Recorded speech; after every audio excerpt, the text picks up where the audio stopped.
indeed, this worldly life's no more than a pastime and pleasure's vain. The final hope, that's life for sure. With their knowledge, this much attain.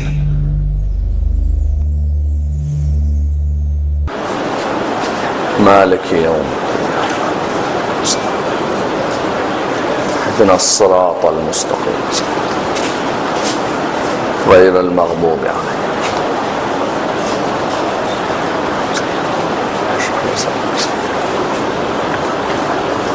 بسم الله الرحمن الرحيم.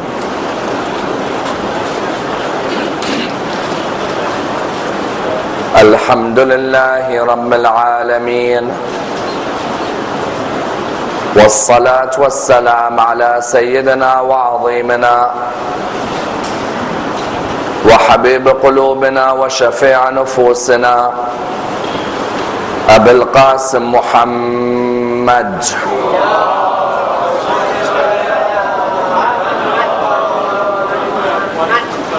وعلى أهل بيته الطيبين الطاهرين وأصحابه الغر الميامين.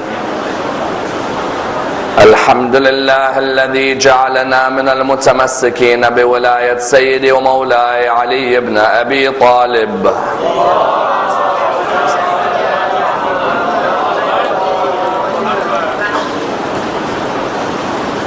الحمد لله الذي هدانا لهذا وما كنا لنهتدي لولا أن هدانا الله. أما بعد، يقول الله في كتابه الكريم: بسم الله الرحمن الرحيم. قل لا أسألكم عليه أجرا إلا المودة في القربى. The first of our loud salawat in honor of Rasulullah Muhammad sallallahu alayhi wa alihi wa sallam.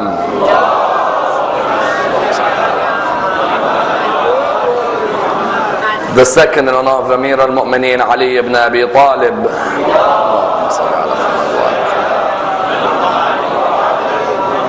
The third with your loudest voices in honor of the Imam of our time, Imam Sahib al-Asr wal-Zaman.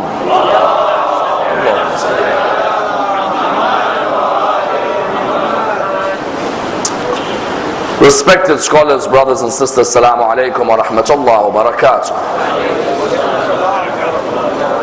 Imam Ali ibn al-Husayn, salawatullah wa salamuhu alayh,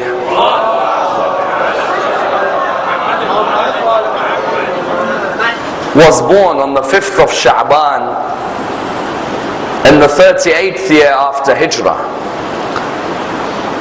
and died on the 25th of Muharram in the 95th year after Hijrah. He is revered by many as one of the greatest leaders in Islamic history, and in virtually every school in the religion of Islam is revered as the exemplar when it comes to piety, worship, spirituality and humility. For Imam Ali ibn al-Husayn is seen as a colossus when it comes to spirituality. Today every school in the religion of Islam takes their spiritual knowledge from Imam Ali ibn al-Husayn. And what you find is that unfortunately his life has not been studied in the way it should be. Many schools within the religion of Islam have limited Ali ibn al-Husayn to studying or to talking about the emotional aspects of his character, in the idea that when we normally mention Ali ibn al-Husayn, we normally mention him in the context of Karbala and the tragedy of the 10th of Muharram. It is very rare for people to dissect Imam Ali ibn al-Husayn outside of what happened at Karbala. Normally when you hear about his life, you hear of this man who was crying after Karbala, who was sad after Karbala.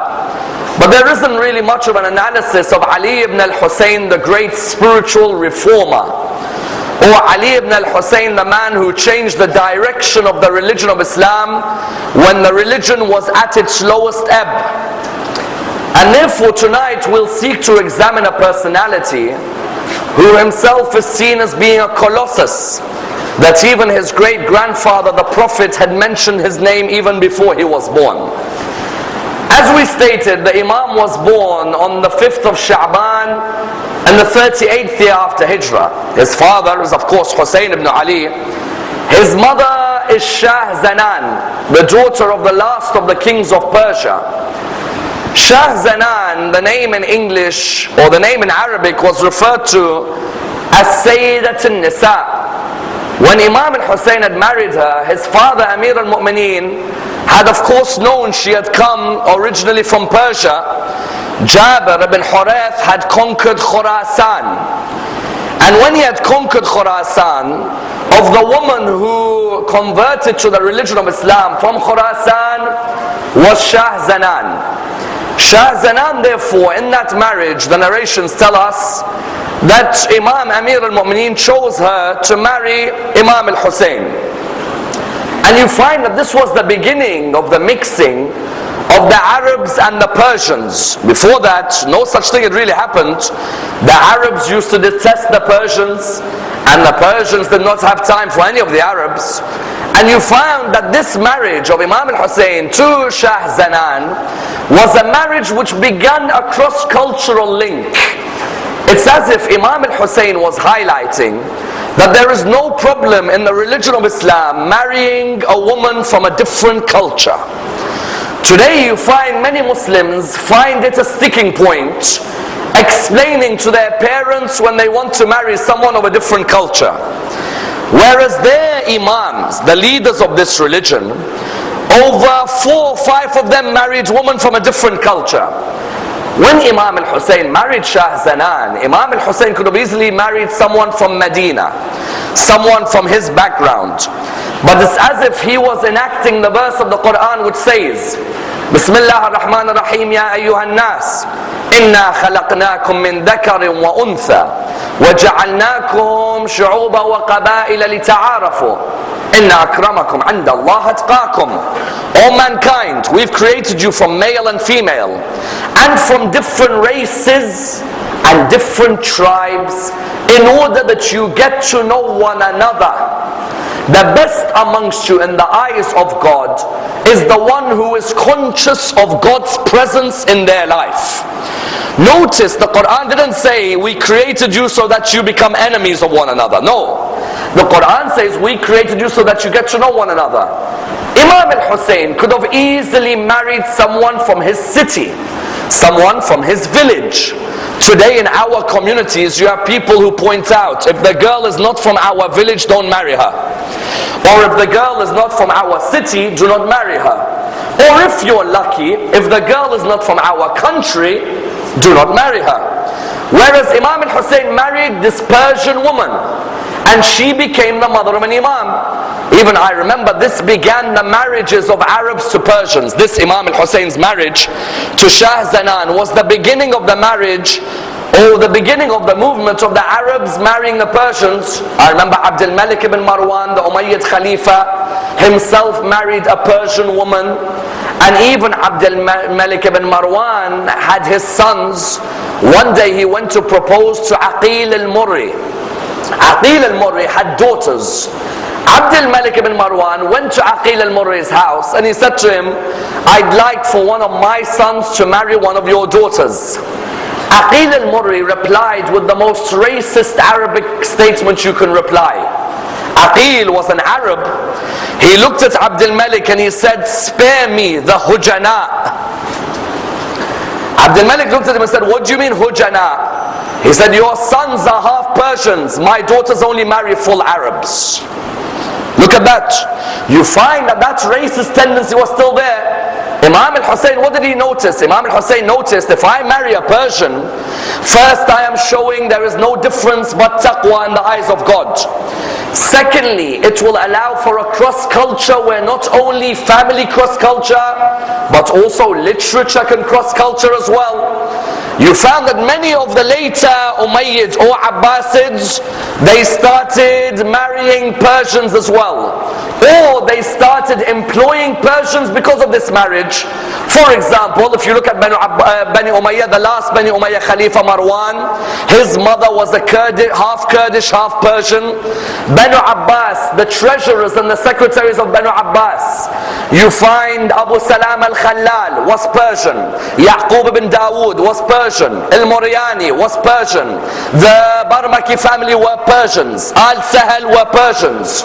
You find in the world of literature, Arabs started to read Persian literature. Persians used to start to read Arab literature. For example, Sibawayh's teacher Khalil bin Ahmad. For example, Ahmad bin Yahya al-Baladhuri translated Kisra's words of wisdom. And so on and so forth. In other words, Imam Ali ibn al-Hussein, his mother was Persian and his father was an Arab. And it would be the first marriage of Ahl al-Bayt where an Imam of Al-Muhammad would marry someone from outside of the Arabs. The sad news was for Imam Zayn al-Abidin was that his mother died a few days after giving birth to him. His mother died while she was in the state of nifas. You know the state which a woman is in after she has given birth?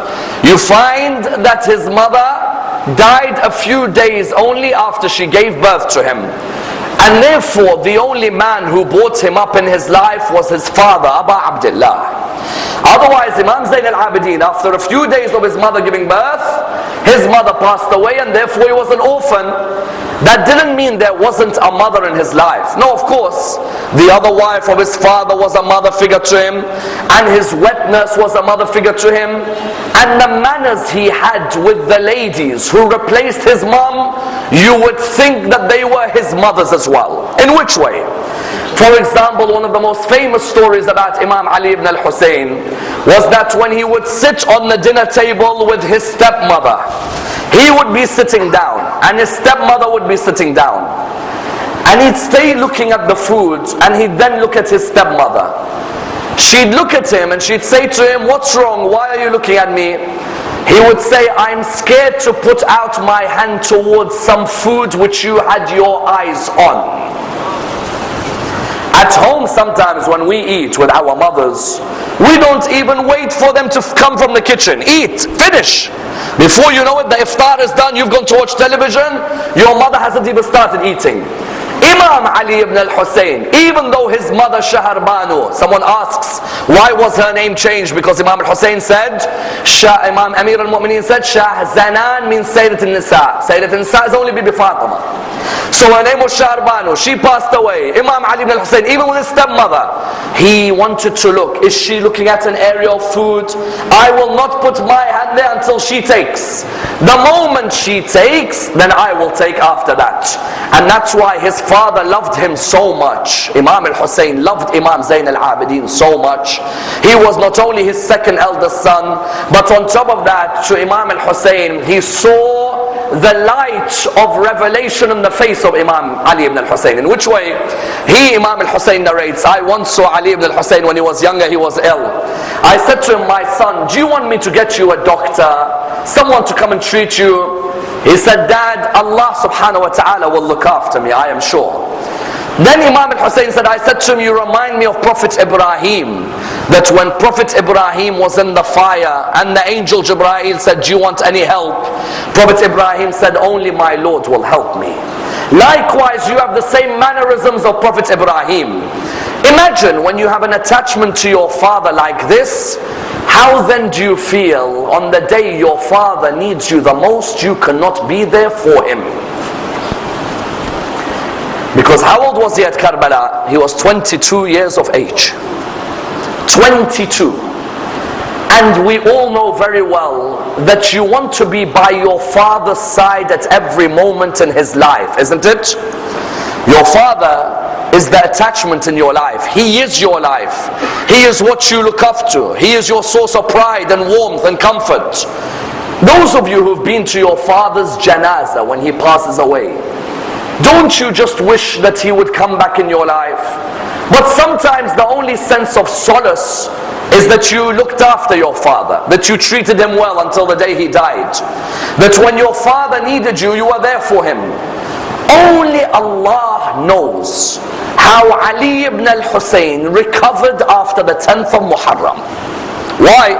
Some people say, when did he become ill? He didn't become ill on the 10th of Muharram. He became ill on the journey towards Karbala. On the journey towards Karbala, he picked up an illness which he could not recover from. When he got to the 10th of Muharram, he noticed that his father was now on his final legs. His elder brother Ali al-Akbar had died, and you find that the 6-month-old baby, his brother Abdullah, had died, and you find that his cousin Qasim had passed away, and all of the companions had passed away. The narrations tell us on the 10th of Muharram, just before Imam al-Hussein was about to leave, Imam Zayn al-Abidin woke up from his state of a lack of consciousness. He woke up and he said, "Oh people, get me a sword and get me a stick." They looked at him, they said, "Why?" He said, "Because I want a stick so I can stand up, and a sword so I can defend my father in his final moments." His father turned around to him. Now you can imagine, Imam al-Hussein to Imam Zayn al-Abidin is everything. Because Imam Zayn al-Abidin's mother died shortly after he was born. His father was everything to him. The narrations say to us what? The narrations say to us that his father said to him, "Oh Zayn al-Abidin, you are God's proof on his creatures after I die. You must remain patient in this period." And what happened was, the next moment he came to see his father's body, he didn't. He only saw a horse return without his father on top of the horse. And that's why, do you know when Imam Zayn al-Abidin saw his father's body? When he came back to wash the body of his father.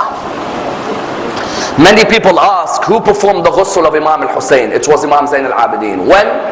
3 nights after the 10th of Muharram. Imam Zayn al-Abidin returned to Karbala. When he returned to Karbala, the narrations say to us, Bani Asad, their wives were embarrassed by their husbands because their husbands did not help Imam al-Hussein at Karbala.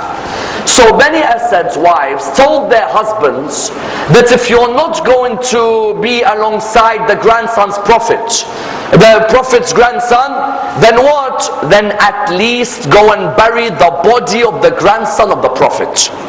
Bani Asad, their men went to Karbala after the 10th of Muharram.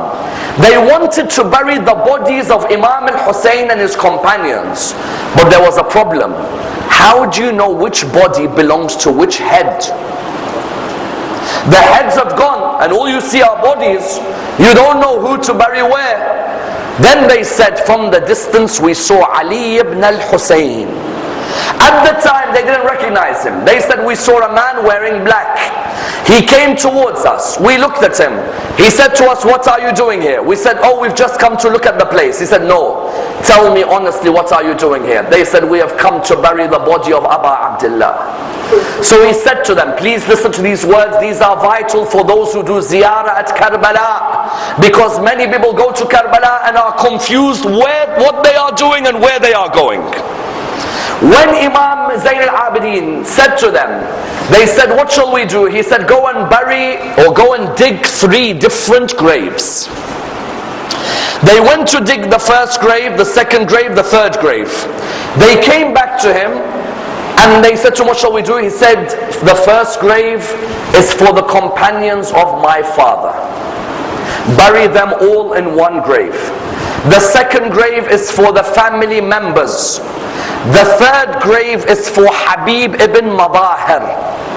My father said he should have a grave for himself. Then after that they said to him, he said to them, I am now going to bury a body which only I and those who are with me can bury. They said to him, whose body? He said, I am going to bury my father. He had not seen the state of his father's body because they had taken them away from Karbala. He started to walk towards the body of Aba Abdullah. When he got near the body of Imam al-Hussein, he noticed there were fingers on the ground. When he saw the fingers, what were they? Imam al-Hussein had a ring on his finger. Someone chopped his finger to take his ring. Then when he got near his father's body, He noticed normally when you come near your father's body, you want to kiss your father on his neck, isn't it? He came and he saw a body without a neck, and a body which was covered by arrows.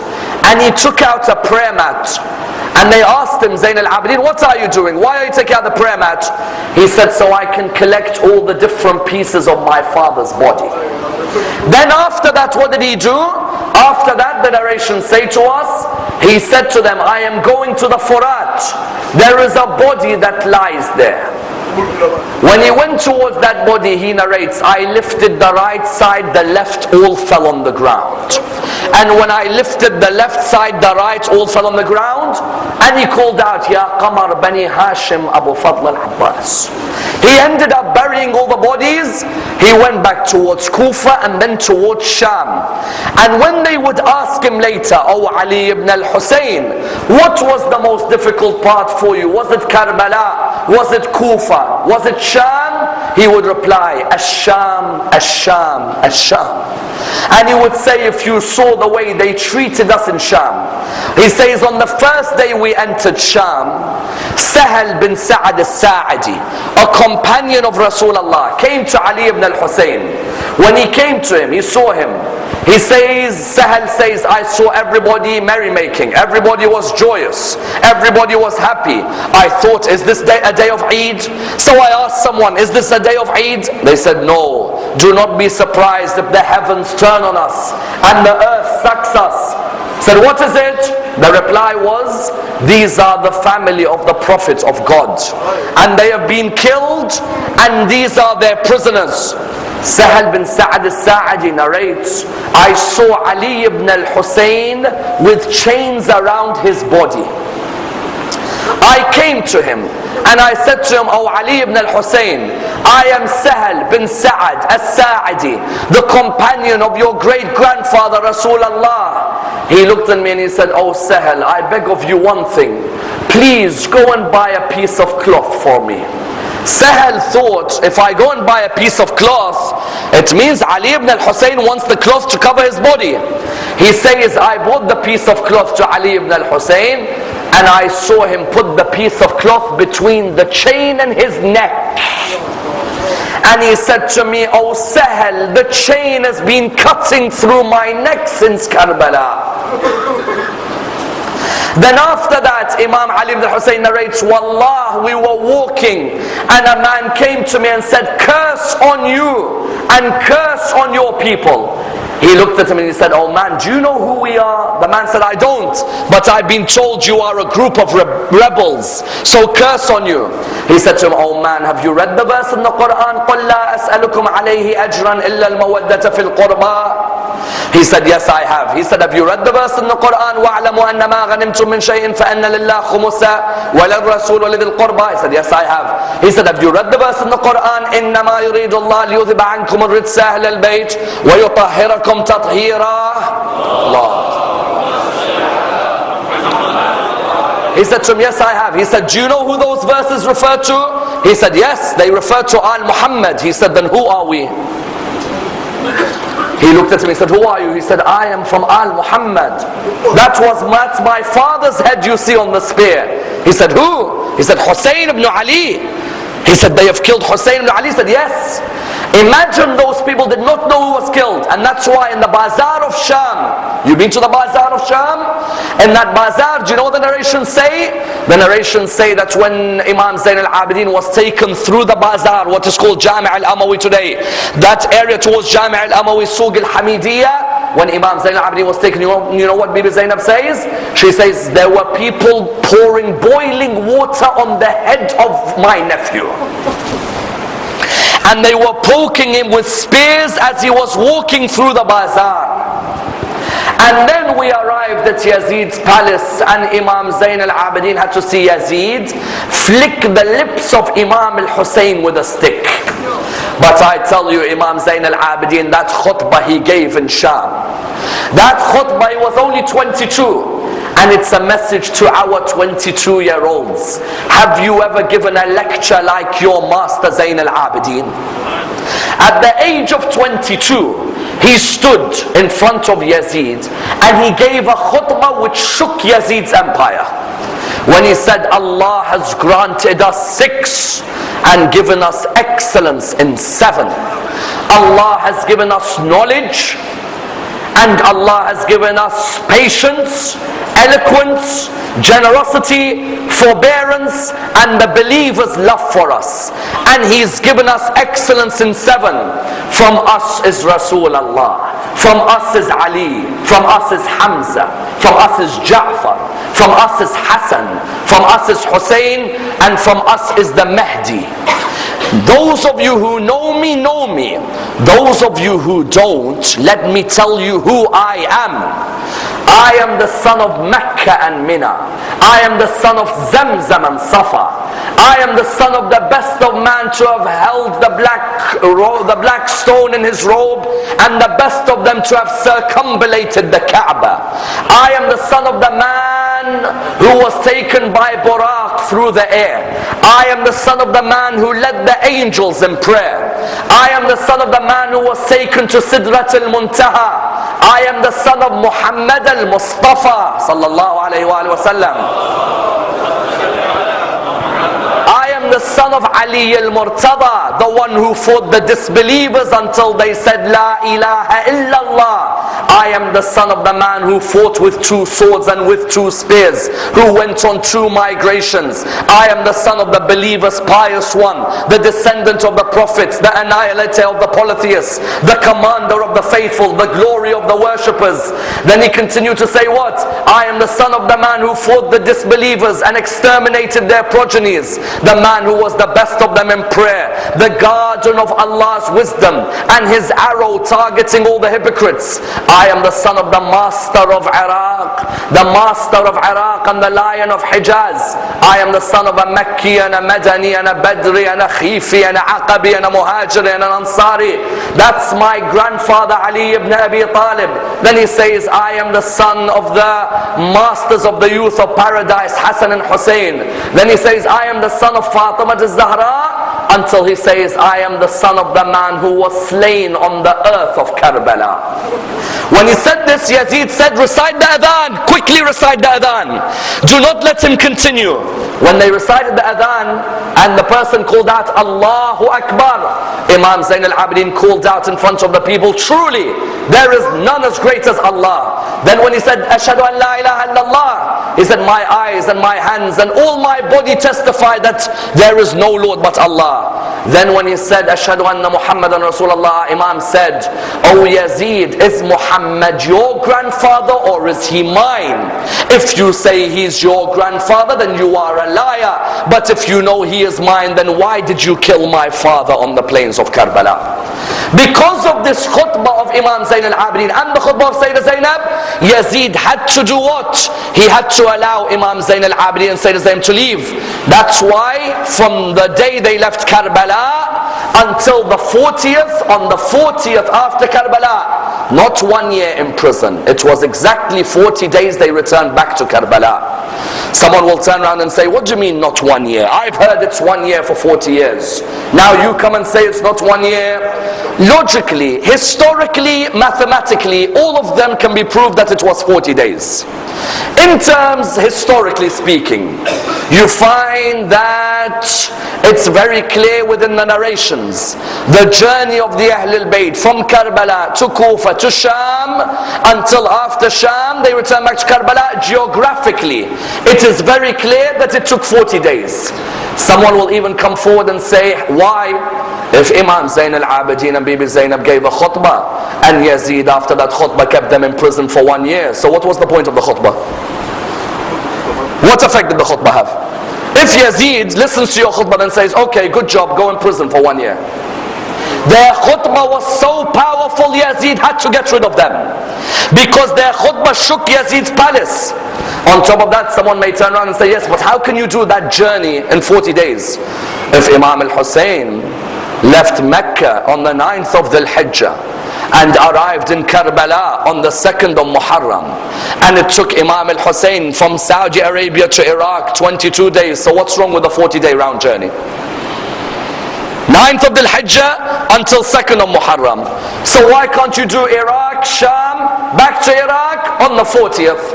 When they returned back on the 40th, and there are numerous other proofs which I can give in another lecture, when they returned back to Iraq on the 40th, Jabir bin Abdullah al-Ansari was the first visitor to the shrine of Imam al-Hussein, to the grave of Imam al-Hussein. Jabir came with Atiyya al-Awfi to the grave of Imam al-Hussein. Jabir was blind at the time, and he asked Atiyya, Atiyya, what do you see? Atiyya said, I see from far away. Some people are coming. Jabir said, if it is Ibn Ziyad, then tell me. If it's Imam Ali ibn al-Hussein, also tell me. At this moment, Atiyya said it's Ali ibn al-Hussein. When Jabir was taken to Imam Ali ibn al-Hussein, Jabir wanted to tell Imam Ali ibn al-Hussein what happened at Karbala. Imam preceded him by saying, oh Jabir, you do not know what they did to us in Karbala, nor at Kufa, nor at Sham, nor back at Karbala, until Imam Zayn al-Abidin returned to Medina. The question now, Imam Zayn al-Abidin lived for 35 years after Karbala. What did Imam Zayn al-Abidin do in those 35 years after Karbala to reform the society he was living in? Why? Because Imam Zayn al-Abidin recognized that the people who were at the helm of the Islamic Empire were the same people who killed his father. In their salah, they would say, Ashhadu anna Muhammadan Rasulullah. Yet after their salah, they go and kill the grandson of Rasulullah. Imam Zayn al-Abidin therefore began a reform system of the whole Islamic Empire, where in 35 years he gave Islam life after it was in a state of death. Islam was dead. When Yazid was in power, Islam was dead. Imam Zayn al-Abidin, through his actions in his life, through his steps in his life, gave Islam life back again. In which way? After Karbala, Imam Zayn al-Abidin was wondering, how do I bring these people alive again?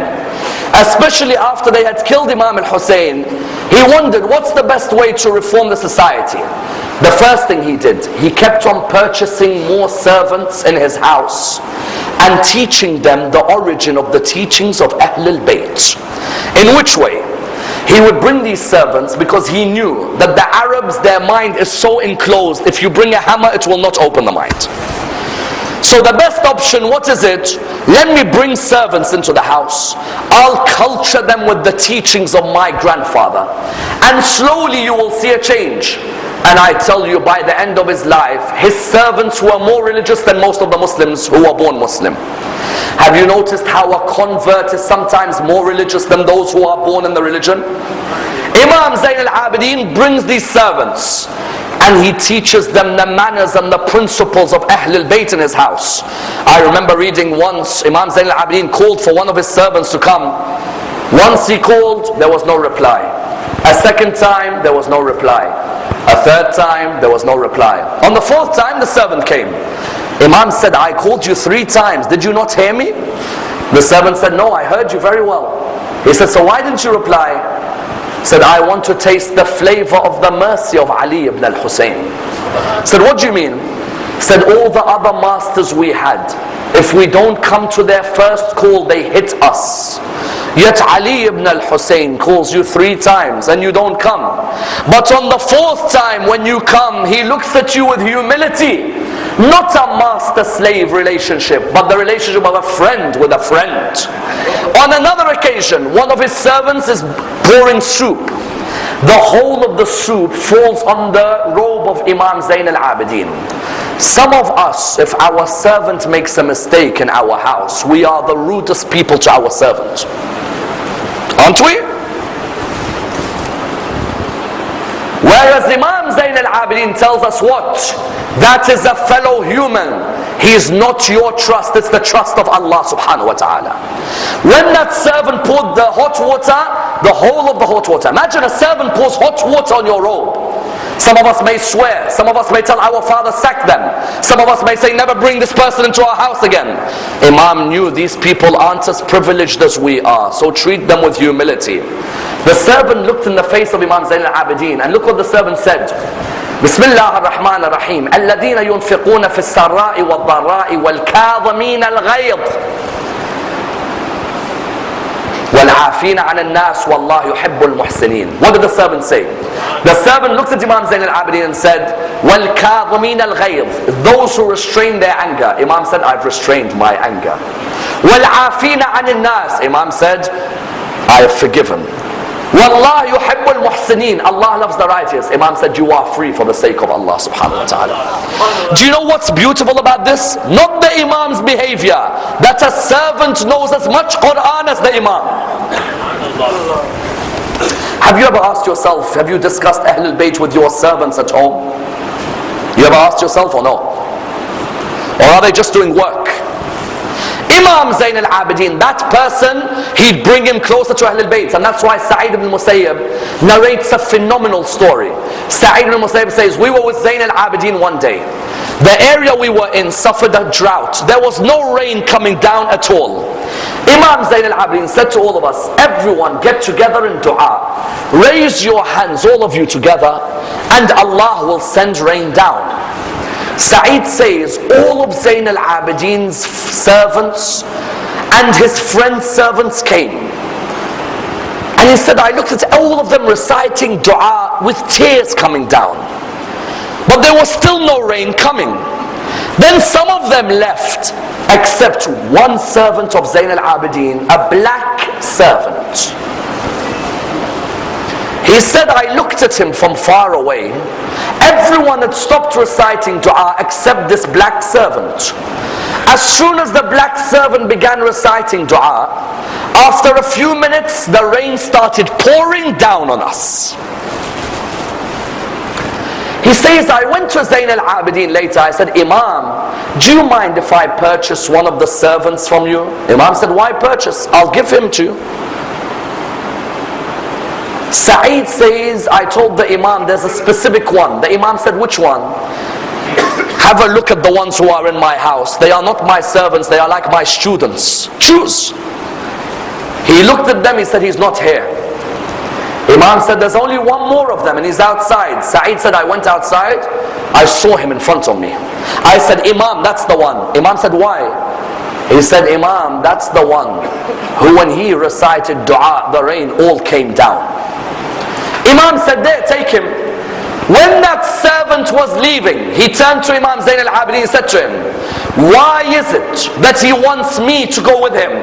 He said, because he saw your dua and he wants you to be alongside him because he knew you're a man of piety. This servant left Imam Zayn al-Abidin. Sa'id ibn Musayyib says, I saw him walking and I saw him stop at a place. And I saw him say, Ya Allah, now that my secret between me and you has been divulged, I prefer you take my life away now because I don't want to act insincere with the gift you've given me. Some of us, if we had that gift, would abuse it. That servant said, Ya Allah, now that someone knows about the gift you've given me, take my life. I don't want to live a life of arrogance. Those servants, Imam, do you know what he'd say to them? I want you to go out to every house in Medina and tell them about Ahlul Bayt. The servants would go out, they'd tell the people about Ahlul Bayt. They'd come back, Imam would say, how's things going? They say, not too well. Imam would say, why? Say, we're speaking with the elders, but they're not listening. Imam said, leave the elders, go to the youth. The elders will not listen. Go to the youth and tell them about Rasulullah. Tell them about Imam Amir al-Mu'min. Tell them about Imam Hassan, Imam Hussein. Their hearts are more willing to take in. Number one, the servants. Number two, the second way he reformed society, he wrote his magnificent book of supplications, As-Sahifa As-Sajjadiyah. I tell you, there is no book of supplications like As-Sahifa As-Sajjadiyah. Because the Imam would always say, dua is the weapon of the believer, and it is the light of the heavens of the earth. Imam, in another hadith, Imam Hassan, when they were asking him, what's the distance between heaven and earth? Imam would say, the distance between the skies and the earth is the cry of an oppressed person in dua. As-Sahifa As-Sajjadiyah is the greatest book of supplications written by a human being.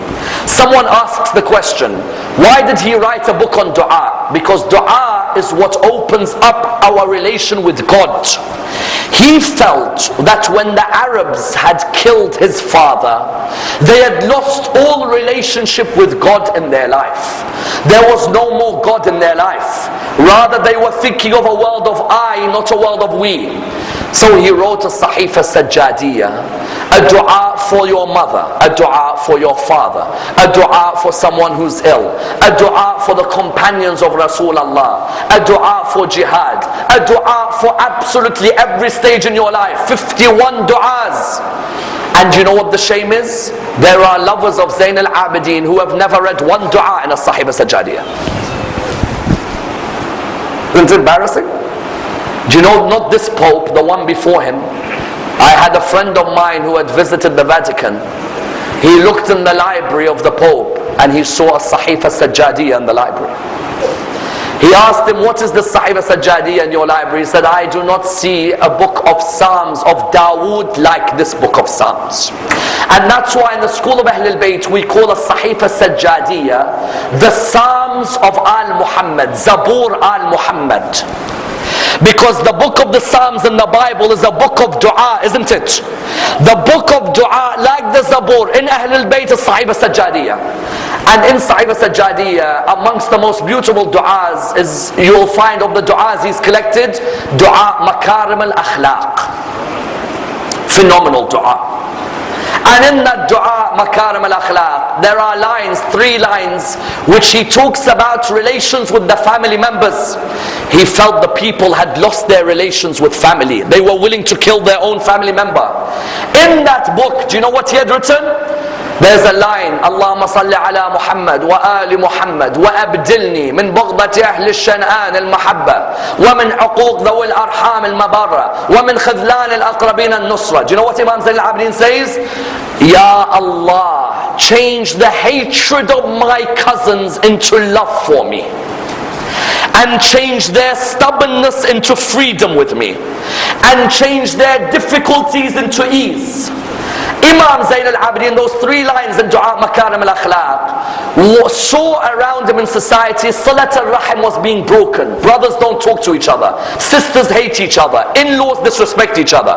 So he wrote Dua Makarim al-Akhlaq, so that the akhlaq, morals between people returns. That's why even he himself had a cousin who fell in some debt. That cousin kept on saying, where's Zayn al-Abidin? Why doesn't he lend me some money? And Imam Zayn al-Abidin wouldn't come to him. That cousin began to abuse Imam Zayn al-Abidin day and night in front of the people. When Imam Zayn al-Abidin died, that cousin saw Imam al-Baqir, Imam Zayn al-Abidin's son. He said to him, there used to be a man who used to wear a hood, and in the middle of the night he would come and give me food. But I've not seen that man for a few nights. Who is it? Imam al-Baqir says, that was my father, the cousin you used to abuse.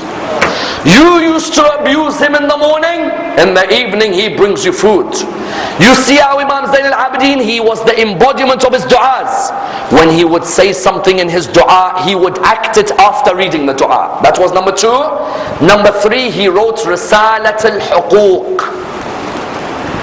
The right of God, the right of yourself, the right of your mother, the right of your father, the right of your brother, the right of your sister, the right of your stomach, the right of your eyes, the right of your hands, the right of your private parts, the right of fasting, the right of prayer, the right of the non-Muslim, the right of the mu'addin, the right of every single right you can imagine. Today we have United Nations Declaration of Human Rights, don't we? Tell me the Declaration of Human Rights, tell me about my right of God, or the right of my soul, or the right of my eye, or the right of my hand, or the right of my father, or the right of my mother. Imam Zayn al-Abidin, 1,400 years before the UN prepared the Declaration of Human Rights, wrote Risalat al-Huquq, the treaties of rights of the human being. And do you know what my favorite part of Risalat al-Huquq is? The right of the father. In Risalat al-Huquq, do you know what Imam Zayn al-Abidin writes? He says, وَأَمَّا حَقُّ أَبِيكَ فَتَعْلَمْ أَنَّهُ أَصْلُكَ وَأَنَّكَ فَرْعُهُ وَأَنَّكَ لَوْلَاهُ لَمْ تَكُنْ فَمَهْمَا رَأَيْتَ فِي نَفْسِكَ مِمَّا يُعْجِبُكَ فَاعْلَمْ أَنَّ أَبَاكَ أَصْلَ النِّعْمَةِ عَلَيْكَ فِيهِ. Know that the right of your father, and this is just one of 50 rights. Know that the right of your father is that he is your root and you are his branch. And were it not for him, you would never be. So whenever you see anything in yourself that impresses you, know that it's because of your father's blessings that you achieved it.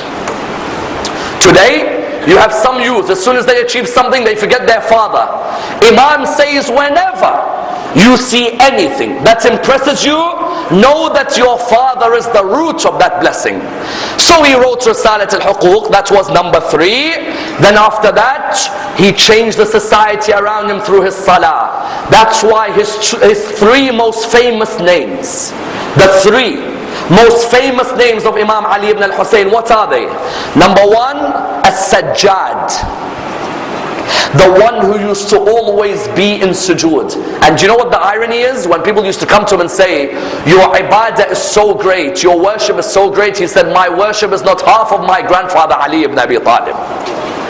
Number 1, AlSajjad. Number 2, Zayn al-Abidin, the adornment of the worshippers. This name was given to him by Rasulullah.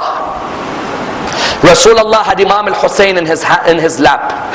He looked at Jabir bin Abdullah al-Ansari and said, oh Jabir, this Hussein will have a son called Ali. On the day of judgment, there will be a call which will say, where is Zayn al-Abidin? And his son Ali will come forward and say, Ana Zayn al-Abidin. Imagine that Allah will say that this is Zayn al-Abidin. Number 3, the third name he had, which highlighted how disciplined he was in his worship, was what? Was Dhul Thafanat. Dhul Thafanat. Do you know what Thafanat are? In English they are called calluses. You know the camel, because it grazes its knee so much on the ground, some of the skin gets peeled off, isn't it? Some of the skin hangs out. Imam Zayn al-Abidin, from the amount of prostration he used to do, remember, he is the one who has the famous line, if mankind knew how much reward they were getting in prostration, they would never lift their head from prostration. The Imam used to perform prostration so much that, do you know what used to happen to him? The skin would peel off his forehead. That skin which peels off his forehead, the narrations say to us that that skin, when it sticks out, used to look like the skin of a camel sticking out of its knee. So they called him Dhul Thafanat. Imam al-Baqir used to say that my father twice a year would cut off the skin from his forehead, because of the amount of sujood he did, the skin would be hanging out of his forehead. Someone asks, why did he focus on salah so much? If a person is disciplined in their prayer, they'll be disciplined everywhere else in their life. And so Imam focused on his salah and focused on those around him in salah. Through all of this, Imam Zayn al-Abidin, 35 years after Karbala, through the servants, through as-Sahiba Sajjadiyah, through Risalat al-Huquq, through his salah, and through his companions. Never forget the great companions of Zayn al-Abidin. The first of them, Abu Hamza al-Thamali. You've read Dua Abu Hamza in Shahr Ramadan. And why should I not cry when you place me in the grave? And I see the darkness of the grave and the narrowness of the grave. And I see Munkar and Nakir coming towards me in the grave, asking me questions. That Abu Hamza al-Thamali, one of the greatest companions of Imam Zayn al-Abidin. Sa'id ibn Jubair, killed by Hajjaj bin Yusuf al-Thaqafi because of the greatness of his prayers, companion of Imam Zayn al-Abidin. Qambar died in the time of Imam Zayn al-Abidin. Kumail, Dua Kumail, was killed in the time of Imam Zayn al-Abidin. All of them were killed by Hajjaj bin Yusuf al-Thaqafi. Do you know how much they used to bully Imam Zayn al-Abidin? Hajjaj bin Yusuf al-Thaqafi and Hisham bin Ismail. And there is one story which to me highlights the final way he changed the society around him. His akhlaq was phenomenal. You know Hisham bin Ismail, when he was governor of Medina, do you know what he used to do to Imam Zayn al-Abidin? When Imam Zayn al-Abidin leaves his house, Hisham bin Ismail asks children to come and pelt things at Imam Zayn al-Abidin. And he barges Imam Zayn al-Abidin when he's walking in the street. Hisham bin Ismail, his maternal uncle was Abdul Malik. When Abdul Malik ibn Marwan was replaced by Walid, Walid put Umar bin Abdul Aziz as governor of Medina. Umar bin Abdul Aziz sacked Hisham. When he sacked him, he caught Hisham and he chained him to a wall. And when he chained him to the wall, he called out to the people, "O people, whoever Hisham bin Ismail has been bad to, come and take your revenge from Hisham." Hisham bin Ismail used to be rude to Imam Zayn al-Abidin, isn't it? Imagine someone came to you and said, "We've now caught the person who was rude to you every day you left your house. You leave your house, someone throws stones at you. Now that person is chained." They came to Imam Zayn al-Abidin, they said, "You know who got caught today?" His companion said to him, "Who got caught?" Imam said, "Who?" He said, "Hisham bin Ismail. He's now chained. What shall we do to him now that he's chained?" Imam said, "What are you thinking of doing?" They said, "Shouldn't we take revenge?" Imam said, "I'll tell you what we should do. Go up to him and say to him, 'Oh Hisham, if you are hungry, then Zayn al-Abidin will feed you. And if you are thirsty, then I will quench your thirst. And if you have a loan, I'll pay the loan for you.'" Would you do this to someone who's tortured you? But the way he inspired was through his morals. The morals came out. Others would attack the person, but the Imam, his morals would come out. And that morals emerged from a man who, because of the amount of reflection he gave God, without a doubt his morals would come out like that. Tawus al-Yamani narrates, "I was near the Kaaba and I saw a man holding onto the Kaaba, crying and crying and crying. I thought, who is this man? Surely he has committed a lot of sin for him to cry that much. I got near him, it was Zayn al-Abidin. I looked at him and I was listening to his dua and I heard him say, 'Oh Allah, if you removed your rope from me, then whose rope do I hold on to? Oh Allah, you always increase my life, but what if I increase in sinning against you?' He said, I saw Zayn al-Abidin, I thought if Zayn al-Abidin talks like this, then what do I say?" He said, I said, "Oh Imam, you cry, you, and we are the sinners?" And he turned around to me and he said, "Oh Tawus, it doesn't matter if you are an Ethiopian slave or you are a son of Quraysh, all of you will be made answerable. All of us will be made answerable on the day of judgment. But look at those lines. Oh Allah, whose rope would I hold on to if you cut your rope from me? And Ya Allah, you increase my life, but I increase my disobedience." Someone asked, "Why do Ahlul Bayt talk like that? Is it because they are sinners?" No. It is because they are teaching us, if we talk like this to Allah, then how will you talk to Allah? And that's why when Hisham bin Abdul Malik was sitting near the Kaaba, Hisham was sitting, he tried to get to Hajar al-Aswad, he couldn't get there. Then what did he see? He saw a man walking towards Hajar al-Aswad. When he saw the man walking to Hajar al-Aswad, he saw the whole of Mecca open. The man went, kissed Hajar al-Aswad and came back. Hisham arrogantly turned to Farasdaq. He said, "Farasdaq, who's that man? How did that thing open for him?" Farasdaq and his famous lines of poetry. He was imprisoned for these lines. They put him in prison.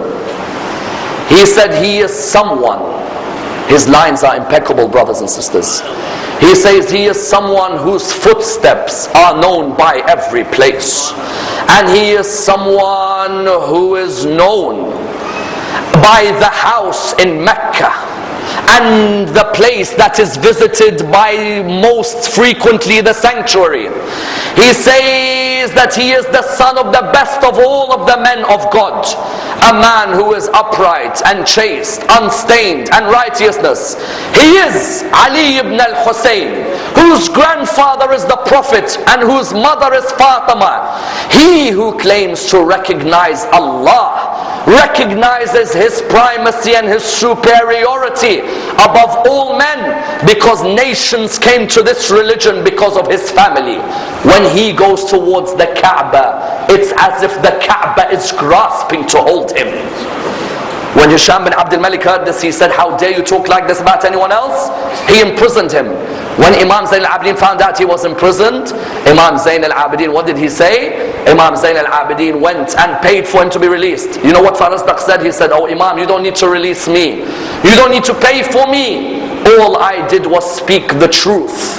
There is none like Ali ibn al-Hussein walking on the face of this earth. And one of the famous Iranian scholars says, in my dream I saw Farasdaq, and I asked him, how is your position now? And he replied, because of my lines of poetry for Zayn al-Abidin, Allah has honored me where I am today. Therefore you found that Imam Zayn al-Abidin, every angle of his life was an example for us. And without a doubt, he would never forget what happened on the 10th of Muharram. Imagine how hard for 35 years after Karbala, you would always remember what happened to your father. If he saw a sheep being slaughtered, he would say to the butcher, oh butcher, when you slaughter a sheep, do you give it water? He said, yes, O Zayn al-Abidin. Every creation of Allah deserves water before it dies. And he would look at him and say, they killed my father without giving him any water. On another occasion, he saw a man. He saw a man on another occasion who used to dig the graves. He said to him, oh man, when I die, will you bury me? The man said, of course. I will never leave you alone. He said, my father was alone with no one to bury him. On the third occasion, he saw a man calling out, I am gharib, I am a stranger, help me. Imam came to him and said to him, do you have food? He said, yes I do. He said to him, do you have clothes? He said, yes I do. He said to him, oh man, if you were to die, would your family bury you? He said, yes. He said, then don't call yourself a gharib. A gharib is one who lay on the ground in Karbala with no one to bury him for 3 nights alone. But do you know what was the saddest part? Imam al-Baqir, when he says, when I was burying my father, when I was in my father's final moments, my father was lying on the bed. The poison of Walid had surrounded his body. It was 35 years after Karbala. He said, I came to my father. The poison was surrounding his body. I came to him, and as a son should do to a father, I embraced my father along his chest.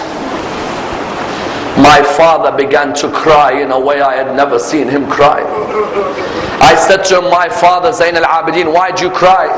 In a moment you will see Rasulullah. In a moment you will see Fatima al-Zahra. In a moment you will see Ali ibn Abi Talib. In a moment you will see Al-Hassan. In a moment you will see Al-Hussein. My father, why do you cry? Listen to the reply. He said to him, oh my son Al-Baqir, I cry because when I am dying, you are on my chest. Whereas when my father was dying, do you know who sat on the chest of my father when he lay on the ground? Those lines remained with him until the day he passed away. And that's why Abu Hamza Tamali would say to him, oh Imam Zayn, why did you cry? Karbala was so many years back. He replied, oh Abu Hamza, Nabi Yaqub cried so much for Nabi Yusuf. Even though Yusuf was alive, I saw 17, 18 members of my family killed in front of me. Do you expect me not to cry for them? We pray to Allah subhanahu wa ta'ala to raise us with Imam Zayn al-Abidin alayhi salam, to allow us to be amongst his companions and those who follow his message. We pray to Allah subhanahu wa ta'ala for those who are ill in the world in the name of the one who was ill at Karbala, with the following dua. Bismillah ar-Rahman ar-Rahim. أَمَّنْ يُجِيبُ الْمُضْطَرَّ إِذَا دَعَاهُ وَيَكْشِفُ السُّوءَ أمن يجيب المضطر إذا دعاه ويكشف السوء أمن يجيب المضطر إذا دعاه ويكشف السوء أمن يجيب المضطر إذا دعاه ويكشف السوء أمن يجيب المضطر إذا دعاه ويكشف السوء. We pray to Allah subhanahu wa ta'ala with the Surah Al-Fatiha on this night of Friday, but before it the loudest of your salawat.